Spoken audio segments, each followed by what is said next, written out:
오늘 우리가 읽은 성경 말씀은 성경에서 가장 난해한 귀절 중에 하나입니다.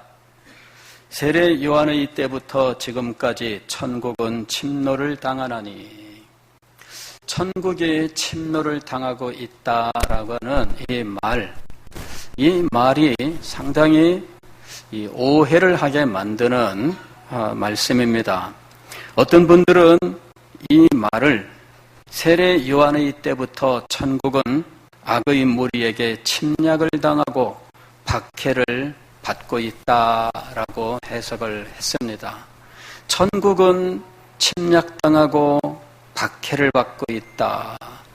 아마도 박해의 시대에는 이런 성경 해석이 상당히 사람들에게 호소력이 있고 또 은혜를 끼쳤을 것으로 생각을 합니다. 그러나 과연 이 말씀이 그런 의미를 가지고 있는 것이냐? 거기에 대해서는 의문입니다. 악의 무리가 하나님의 나라를 침략하고 있으며 하나님의 백성들은 악의 무리에게 언제나 박해를 받는다라고 하는 것은 역사 속에 어느 시대에나 적용되는 원칙입니다.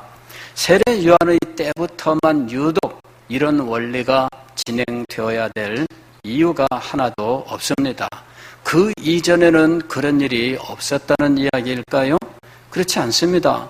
그 이전에도 악의 무리는 하나님의 나라를 침략을 해왔고 하나님의 백성들은 박해를 받았던 것이지요. 노아 때에도 당연히 그런 일이 있었습니다. 그리고 언제나 가인과 아벨의 시대 이후에 그런 일은 반복되어 왔던 것이에요. 그래서 유독 지금 이 말씀이 선포되었던 세례 요한 당시에 예수님 당시에만 적용되어서는 안 되는 거예요. 자, 두 번째로 천국이 침노를 당한다라고 하는 이 의미를 세례 요한의 때부터 인간들이 자신들의 힘으로 천국을 시도하고 있다, 천국을 세우려고 시도하고 있다라고 해석하는 경우입니다. 세례 요한의 때부터라면 불과 몇 개월 차이가 나지 않을 거예요. 세례 요한이 일어나서 활동을 하고 그리고 바리새인들과 서기관들과 백성들이 요단강으로 몰려가서 세례를 받고 또 예수님도 갈릴리에 계시다가 세례를 받으러 갔는데 그리고 돌아오셔서 갈릴리에서부터 하나님 나라의 복음을 전파하기 시작을 했습니다. 그 시간 동안 얼마나 걸릴까? 사실은 얼마 되지 않아요. 그 사이에 세례 요한은 헤롯 왕에게 밉보여서 그만 옥에 갇히게 되었고 지금 옥에 갇힌 세례 요한이 제자들을 예수님에게 보내서 당신이 우리가 기다리던 메시아 왕입니까? 아니면은 우리가 다른 분을 기다려야 됩니까? 하고 물어봤던 것이죠. 그러니까 세례 요한이 활동해서 옥에 갇힐 때까지 그리고 제자들을 예수님에게 보낸 바로 지금의 순간까지는 아무리 길어야 2년 남짓한 기간일 거예요. 아마도 그 기간은 한 1년 정도밖에는 되지 않을 짧은 기간입니다. 그러니까 세례 요한의 때부터라고 하는 이 말 때문에 실상은 이 성경 말씀을 해석하는데 많은 어려움이 있는 거예요. 세례 요한이 활동을 시작하고 예수님에게 제자를 보내어 물을 때까지 기간은 불과 얼마 안 되는데 그 기간 동안에 인간의 힘으로 하나님의 나라를 이루려고 하는 사람들의 시도가 있었으면 실제로 있기나 했겠으며 있다면 얼마나 있었을까 하는 것이죠. 그래서 이 두 번째 해석도 실상은 받아들일 수가 없는 해석입니다. 칼빈으로부터 시작해서 많은 주석가들, 많은 학자들이 세 번째 견해를 이야기를 했습니다. 세 번째 견해는 무엇이냐 하면 세례 요한의 때부터 수많은 사람들이 특히 세리와 창기와 같은 죄인들이 구원을 받고 있다라는 의미라는 거지요. 그런데 그런 구원이 전시 상황에서 임하고 있다는 거예요. 침략이라고 하는 것은 아주 강력한 힘으로 몰려오는 걸 말하는 거예요. 이렇게 강력한 힘으로 몰려드는 이러한 죄인들의 무리들이 있다는 것이죠. 하나님의 나라에 죄인들의 무리들이 밀려들어오고 있다는 이야기예요. 그것이 바로 이 말씀의 의미라고 해석을 하는 것입니다. 이 해석을 취하는 이유는 앞에서 세례 요한에게 대한 예수님의 대답을 통해서 볼 수가 있습니다. 오실 그이가 당신이오니까 우리가 다른 일을 기다리오리까 라고 제자들이 세례 요한의 질문을 예수님에게 말씀드립니다. 그때 예수님께서 이렇게 말씀하셔요. 맹인이 보며 못 걷는 사람이 걸으며 나병 환자가 깨끗함을 받으며 못 듣는 자가 들으며 죽은 자가 살아나며 가난한 자에게 복음이 전파된다 하라. 그게 대답이에요. 가서 이렇게 말해라는 거죠. 그 내용은 맹인이 본다. 못 걷는 사람이 걸으며 나병 환자가 깨끗함을 받으며, 이 사람들은 소외된 사람들이에요. 이 사람들은 이스라엘의 백성 공동체 밖에 있는 사람들입니다. 정상적으로 그 내부에서 살질 못해요. 나병 환자들은 따로 그들을 두는 공간이 있었어요. 그곳에 이 사람들은 완전히 갇혀 지내야 됐던 것이지요. 맹인들이라든지 혹은 제대로 못 걷는 사람들은 분명히 그 공동체 안에 있기는 하지만 그들과 함께 하지는 못합니다. 늘 소외되고 늘 뒤처지고 늘 뒤에 떨어져야 되는 이런 사람들인 거예요. 그런 사람들에게 복음이 전파되고 있다는 것입니다. 못 듣는 자가 듣는다, 귀머거리가 듣는다는 거예요.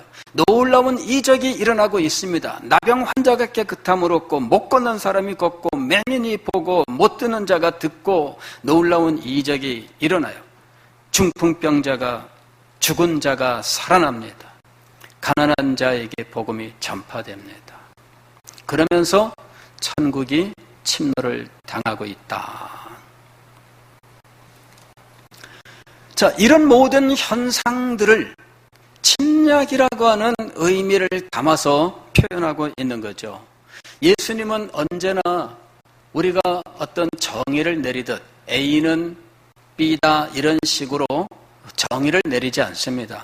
예수님은 비유로서 말씀을 하셨어요. 그래서 이 비유를 해석해야 되는 것이지요. 맹인이라든지 못 걷는 자라든지 나병 환자, 못 듣는 자, 죽은 자, 이들은 부정한 것 혹은 죄인으로 인정을 받아서 이스라엘의 백성 밖에 있는 자로 인정을 받은 거예요. 이런 사람들이 모두 예수님에게 지금 찾아오고 있습니다. 그리고 이런 사람들이 예수님에게 찾아와서 자신들의 모든 소원에 만족을 얻습니다. 맹인은 가장 큰 소원이 눈을 뜨는 거예요. 못 걷는 자는 가장 큰 소원이 걷는 겁니다. 못 듣는 자는 가장 큰 소원이 듣는 것이고 나병 환자는 깨끗함을 얻는 거예요. 죽은 자는 살아나는 것이 소원입니다. 그런데 이 사람들이 예수님에게 몰려들고 있습니다. 소문을 듣고 너도 나도 예수님에게 가자 해서 많은 사람들이 예수님에게 찾아왔고, 예수님에게 찾아온 사람들은 누구나 병고침을 받고 그 자리에서 일어나게 되었습니다.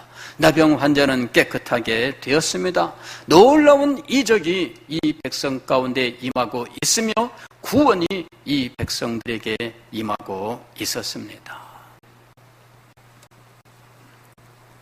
천국은 침노를 당하고 있다.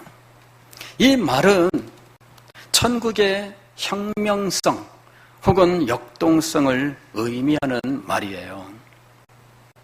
누가복음 16장 16절 말씀을 보면 율법과 선지자는 요한의 때까지요 그 후부터는 하나님의 나라의 복음이 전파되어 사람마다 그리로 침입하느니라 하고 말씀합니다. 여기 침입하느니라 하는 요 말씀이 침노를 당하나니라는 말과 똑같은 말이에요. 한쪽은 수동태로 번역을 했고 한쪽은 능동태로 번역을 했어요. 똑같은 형태의 단어입니다. 한쪽은 왜 침노를 당한다 했고 한쪽은 왜 침입한다라고 번역을 했을까요? 그것은 이 말이 가지고 있는 그 말의 형태가 이렇게도 저렇게도 해석할 수 있기 때문이에요. 사실은 이것은 헬라어 문법의 특징입니다. 헬라어 문법의 아주 중요한 특징 중에 하나는 수동태와 중간태가 어형, 즉 단어의 형태가 똑같다라고 하는 거예요. 이 중간태라고 하는 것은 영어만 아는 사람들한테는 전혀 이해할 수 없는 말이에요. 헬라어에 존재하는 독특한 동사 형태인데 중간태라고 하는 것은 무슨 의미냐면 아주 그 동사의 의미가 강력할 때 동사의 의미를 강력한 게 더 강력한 것으로 표현할 때 그때 중간태라고 하는 동사를 사용하는데 그것이 모양은 수동태랑 똑같다라고 하는 거예요. 그래서 이 말을 수동태로 번역을 해야 될지 중간태로 번역을 해야 될지는 문맥 속에서 해석자의 선택이 될 수밖에 없습니다. 누가복음 16장 16절에서는 성경 번역자들이 이것을 중간태로 번역을 한 거예요. 율법과 선지자는 요한의 때까지요 그 후부터는 하나님의 나라의 복음이 전파되어 사람마다 그리로 침입하느니라. 아주 강력하게 사람들이 지금 몰려오고 있다는 거예요. 마치 피난민들이 지금 구원을 얻기 위하여 막 밀려드는 것 같은 모습이에요. 여러분, 우리도 그런 경험이 있잖아요. 여러분들도 주변에 부모님이나 할아버지, 할머니들에게 그런 경험이 있는 분들이 많이 있습니다. 부산에는 그런 분들이 참 많이 정착을 했어요. 실제로 현재 우리나라 대통령도 피난민. 6.25 때에 피난하는 이 사람들, 이 흥남에서 대철수작전이 있었는데 그때에 이북에 있는 사람들 중에 피난 가기를 원하는 사람들은 식구들 손을 잡고 짐을 짊어지고 흥남 부두로 와서 거기에 있는 미군 배를 타고 남한으로 내려온 거예요. 얼마나 많은 사람들이 몰려들었는지 사방에서 몰려드는데 배에 이 사람들을 다 태울 수가 없었어요. 남겨두고 가야 되는데 남는 사람들은 어떻게 할까요? 이건 참 얼마나 힘들고 어려운 상황인지 구원 얻기를 원하는 사람들이 여기저기에서 밀려드는데 여러분 이렇게 밀려드는 모습이 바로 침입하느니라 하는 말씀이에요. 세례 요한의 때부터 사람들이 구원을 바라고 예수 그리스도에게로 밀려오고 있습니다. 예수 그리스도로부터 시작된 하나님의 나라, 새로운 하나님의 나라의 경륜, 이것이 시행되는 그때에 많은 사람들이 예수님에게 찾아옵니다. 그런데 그 사람들은 정말 구원받지 않으면 살 수 없는 사람들이에요. 맹인들, 못 걷는 사람들, 나병 환자, 못 듣는 자, 죽은 자, 가난한 자, 세리와 창기들, 세상에서는 멸시를 당하고 모욕을 당하고 버림을 당하고 인정받지 못하는 그 많은 사람들이 예수 그리스도에게 밀려들고 있었던 거예요. 마치 피난민들이 구원 얻기 위해서 피난 열차에 올라타듯이. 여러분 그런 사진 보셨잖아요. 열차 그 화물차 지붕에까지 사람들이 큰 가득 타고 그리고는 이 열차가 떠나기를 기다리는 장면들, 그거 보셨죠? 대동강 철교가 끊어졌는데 그 대동강 철교를 그냥 사람들이 기어가면서 이 강을 건너는 이런 장면 사진으로 보셨잖아요. 그게 얼마나 구원 얻기를 원하는 간절한 마음이 표현되어 있는 장면인지, 그것이 바로 이 침노를 당한다 혹은 침입한다라고 하는 말이 표현하고자 하는 모습이에요. 그와 같은 놀라운 구원의 역사가 세례 요한의 때부터 지금 시행되고 있다는 이야기예요. 세례 요한이 그 구원을 베푸는 사람이란 이야기가 아닙니다. 세례 요한이 그 구원을 베푸실 분을 미리 선포했어요. 그는 그분의 길을 예비하는 사람이었습니다. 그리고 그가 예수 그리스도를 증언하였고, 예수 그리스도는 바로 이 새로운 하나님의 나라를 전파하며 그 나라의 왕이 되시는 분으로 사역을 시작하셨던 거예요. 여기서 우리는 예수 그리스도로부터 시작되는 하나님의 나라가 세례 요한의 때까지의 하나님의 나라와 다르다라고 하는 사실을 알 수 있습니다. 세례 요한의 때까지, 그리고 세례 요한이 증언했었던 예수 그리스도로부터 시작되는 하나님의 나라는 전혀 달라요. 세례 요한의 때까지 하나님의 나라는 이스라엘 나라입니다. 아브라함의 후손들로 이루어지는 지상에 있는 하나님의 나라예요. 그러나 예수 그리스도로부터 시작된 새로운 하나님의 나라는 눈에 보이지 않는 나라입니다. 여기 있다 저기 있다 말할 수 없는 비장소적인 나라입니다. 너희 안에 있느니라, 즉 그 우리의 마음 속에, 우리의 영혼 속에 자리 잡는 하나님의 나라입니다. 이게 전혀 달라요. 예를 들면 이런 겁니다. 기존 이스라엘 나라는 눈에 보이는 나라요, 장소적이며, 예를 들면은 어항과 같은 거예요. 어항 속에 뻔히 한계가 있는 이런 틀 속에 지금 물고기들이 들어가 있는 상황이에요. 거기에서 우리는 그 어항 속에 있는 물고기들만 그 나라 백성이라고 인정을 하는 거죠. 당연히 아브라함의 후손들에게만 혈통을 따른 하나님의 백성이라는 인정을 주고, 그 아브라함의 후손들에게 할례를 행하여서 할례라고 하는 이 어항 속에 그들을 담아 놓았던 거예요. 그리고 거기에서 맹인을 꺼내고, 못 걷는 사람을 건져내고, 못 듣는 자도 꺼내고, 죽은 자도 건져내고, 이러면서 그 어항을 유지한 거예요. 그것이 그제까지 이스라엘 백성들로 이루어진 하나님의 나라인 것이지요. 그러나 새로운 하나님의 나라는 그렇지 않아요. 이 나라는 마치 바다와 같은 거예요. 그 바다에서 얼마든지 물고기들을 건져 올리는데, 바닷속에 얼마나 많은 물고기들이 있습니까? 크기도 다양하고 색깔도 다양하고 모양도 다양한 엄청나게 많은 물고기들이 있고요. 때를 지어서 이 물고기들이 몰려다니는데 한 번 그물을 내리면은 물고기들이 그물이 찢어지도록 걸려 올라오는 거예요. 새로운 하나님의 나라는 바로 그와 같은 나라입니다.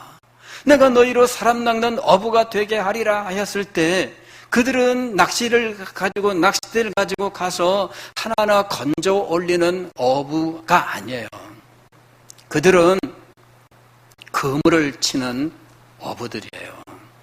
그래서 그들은 때를 지어 다니는 이 물고기들을 건져 올리는 것이지요. 기존의 이스라엘 나라는 아브라함의 자손들, 혈통을 따라 된 사람에게서 난 사람들입니다.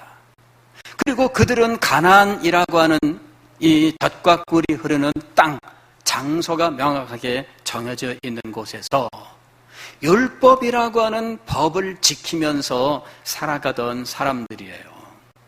그런데 세례 요한이 와서 선포했던 내 뒤에 오시는 분, 하나님의 어린 양, 예수 그리스도로부터 시작되는 이 새로운 하나님의 나라는 다윗의 왕국하고는 달랐습니다. 먼저 이것은 눈에 보이지 않아요. 이것은 여기 있다 저기 있다 할 수 없는 것입니다. 이것은 너희 속에 있느니라, 즉 우리의 마음속에, 우리의 영혼 속에 있는 나라인 거예요. 이 나라의 백성은 인간의 혈통을 따르는 것이 아니라 하나님의 능력으로 만들어지는 것입니다. 요한복음 3장 3절 말씀을 보면 사람이 거듭나지 아니하면 하나님의 나라를 볼 수 없느니라 하고 말씀하셔요. 거듭나지 아니하면, 이 말은 중생이라고 흔히들 이야기합니다. 그런데 성경을 보면 여기에 작은 3자가 숫자로 기록되어 있어요. 이 말은 다른 말로 번역이 가능하다고 난회지에 써놨는데, 뭐라고 써놨느냐면 위로부터, 이렇게 위에서 난, 이렇게 번역을 할 수 있다고 돼 있어요. 즉 거듭나지 아니하면 이란 말은 다른 말로는 위에서 나지 아니하면 이라고 번역할 수 있다는 거예요. 단지 번역자는 두 개 중에서 거듭난다라고 하는 말을 선택했을 뿐이에요. 이것이 가지고 있는 본래 의미는 무엇일까요? 왜 이것을 거듭남이라는 말로 번역자가 선택을 하여 번역을 해 놓았을까요? 그것은 이 말을 들은 니고데모의 반응 때문이에요. 니고데모가 뭐라고 이야기했느냐면, 사람이 어떻게 다시 날 수가 있겠습니까? 어머니 뱃속에 다시 들어갔다 나와야 되겠습니까? 라고 예수님에게 묻습니다. 그럴 때 그 니고데모가 뭐라고 이야기를 했느냐면 다시 태어난다로 이해를 한 거예요. 그래서 번역자는 다시 태어남, 즉 거듭남으로 번역을 해놓은 거지요. 그러나 거기서 예수님이 전하고자 했던 것은 다시 태어남이 아니라 위로부터 남이에요. 위로부터 남. 이거는 5절 말씀에서 드러나고 있는데, 사람이 물과 성령으로 나지 아니하면 하나님의 나라에 들어갈 수 없느니라. 물과 성령으로 태어남입니다. 즉 거듭남이라고 하는 것은 니고데모의 오해에서 나온 말이에요. 다만 우리는 그것을 신학적 용어로 정착을 시켜서 중생이란 말로 사용하고는 있지만, 중생이 의미하는 말은 무엇이냐면 물과 성령으로 태어나는, 즉 하나님의 능력으로 말미암아 태어나는 새로운 생명을 의미한다라고 우리는 정의를 내리고 있는 것입니다. 하나님께서 주시는 새로운 생명을 얻는 것, 그것이 하나님 나라의 백성이 되는 새로운 방법입니다. 예전에는 하나님의 나라의 백성이 되기 위해서 아브라함의 자손이 되어야 했습니다. 그리고 아브라함의 자손이 아니면 최소한 할례라도 받아야 했습니다. 그러나 이제는 그런 시대가 아니에요.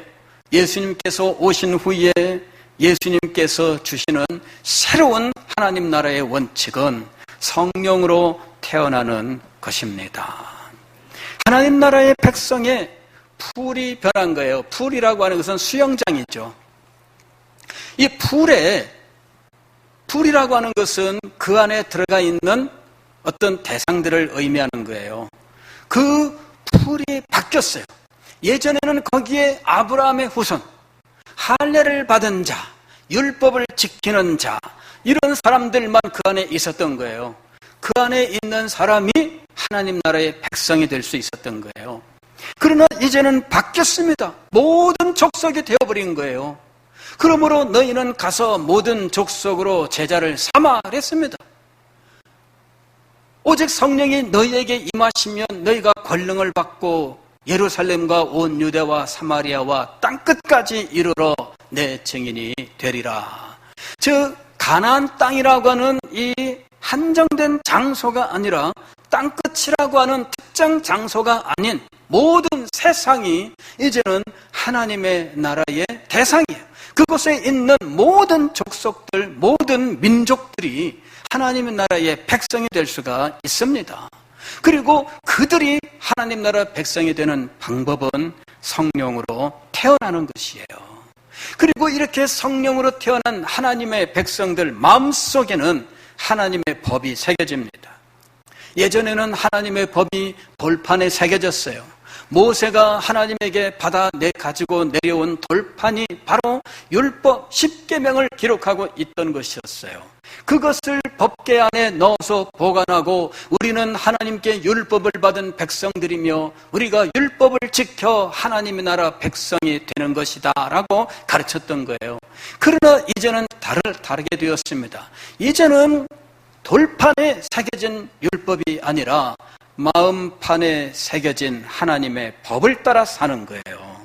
하나님의 나라가 왜 우리의 마음속에 있는 것일까요? 그것은 하나님 나라의 법이 우리의 마음속에 새겨져 있기 때문이에요. 왜 하나님의 나라 사상이, 즉 세계관이 이 속에 있어야 하나님 나라 백성이라고 말씀을 했을까요? 그 나라의 법이 이 마음속에 새겨져 있기 때문이에요. 하나님 나라의 법이 이 마음속에 새겨져 있지 않고 밖에 있다면 그는 새로운 시대의 하나님 나라 백성이 될 수 없습니다. 가령 이스라엘 백성들은 자기 부모님이 유대인이고 이스라엘 12지파 중에 어느 한 지파 계열이 되고 그래서 그들은 난지 8일 만에 할례를 받음으로 이스라엘 백성이 되고 하나님의 나라의 백성이 되었습니다. 이 혈통에 의한 거예요. 그러나 이제는 그렇게 하나님 나라 백성이 되는 것이 아니에요. 다시 말씀을 드리면 오늘 이 자리에 우리 중고등부, 유초등부, 우리 자녀들이 있지만 여러분들이 여러분의 부모님 때문에 하나님 나라 백성이 되는 것이 아니라는 거예요. 우리 아버지는 장로님이야.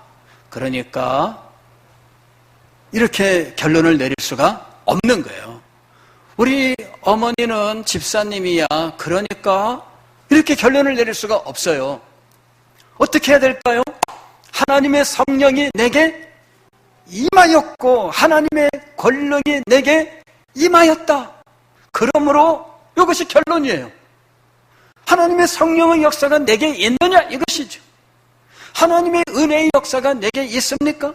내가 우리 부모님에게 태어나서 부모님의 자녀가 된 것처럼 당연히 부모님에게서 태어났으니까 하나님 나라 백성이 되는 것이 아닙니다. 이제 나는 위로부터 태어나야 돼요. 하나님께로부터 태어나야만 그가 진정으로 하나님 나라 백성이 되는 겁니다. 이것이 신약시대의 하나님 나라의 특별한 경륜이 되는 거예요. 감사한 것은 하나님의 나라는 성령의 역사로 누구에게든지 임하고 있다는 사실입니다. 요한복음 7장 37절로 39절 말씀을 보면 명절 끝날 곧 큰 날에 예수께서 서서 외쳐 이르시되 누구든지 목마르거든 내게로 와서 마시라. 나를 믿는 자는 성경의 이름과 같이 그 배에서 생수의 강이 흘러나오리라 하시니 이는 그를 믿는 자들이 받을 성령을 가리켜 말씀하신 것이라. 예수님께서 많은 사람들이 모인 명절 끝날에 말씀하셨어요. 누구든지 목마르거든 내게로 와서 마시라. 무엇을 마시는 거예요? 성령을 마시는 거예요. 사도행전 2장 37절로 39절 말씀 보면 베드로의 설교입니다. 오순절날 베드로는 수많은 사람들에게 설교하면서 이렇게 말씀합니다. 그들이 이 말을 듣고 마음에 찔려 베드로와 다른 사도들에게 물어 이르되 형제들아 우리가 어찌할꼬 하거늘 베드로가 이르되 너희가 회개하여 각각 예수 그리스도의 이름으로 세례를 받고 죄 사함을 받으라. 그리하면 성령의 선물을 받으리니 이 약속은 너희와 너희 자녀와 모든 먼 뱃사람 곧 주 우리 하나님이 얼마든지 부르시는 자들에게 하신 것이라 하고. 할렐루야. 여러분, 하나님의 나라가 이제는 우리에게 새롭게 임하고 있습니다. 아브라함의 자손, 이스라엘 백성들, 할례를 받은 자, 율법을 지키는 자에게 하나님의 나라가 임하는 것이 아니라 하나님께서 부르시는 자는 누구든지 얼마든지 하나님의 은혜를 구하며 사모하는 모든 자들, 마치 구원을 바라고 피난민의 대열에 밀려드는 사람들과 같이 예수 그리스도의 이름 앞에 나오는 모든 사람들에게 위로부터 태어나는 신령한 생명을 주시고 하나님의 성령을 마음껏 주시기로 약속하셨다는 겁니다. 이 성령을 받은 사람들의 마음속에 하나님의 법이 새겨지고 그 법을 가지고 이 세상에서 살게 하셨습니다. 그래서 하나님의 나라가 모든 나라와 민족 가운데 전파되고 창대하게 되는 것입니다. 이 나라는 지금 침노당한다라고 표현할 수 있을 만큼 강력하게 임하고 있습니다. 큰 능력으로 위대한 은혜로 우리에게 임하고 있습니다. 하나님의 은혜를 사모하며 그 나라를 소망하는 모든 사람들에게 하나님께서 성령을 물붓듯 부으심으로 이 놀라운 역사를 이루십니다. 우리는 그 시대 속에서 살고 있는 것입니다. 기도하겠습니다.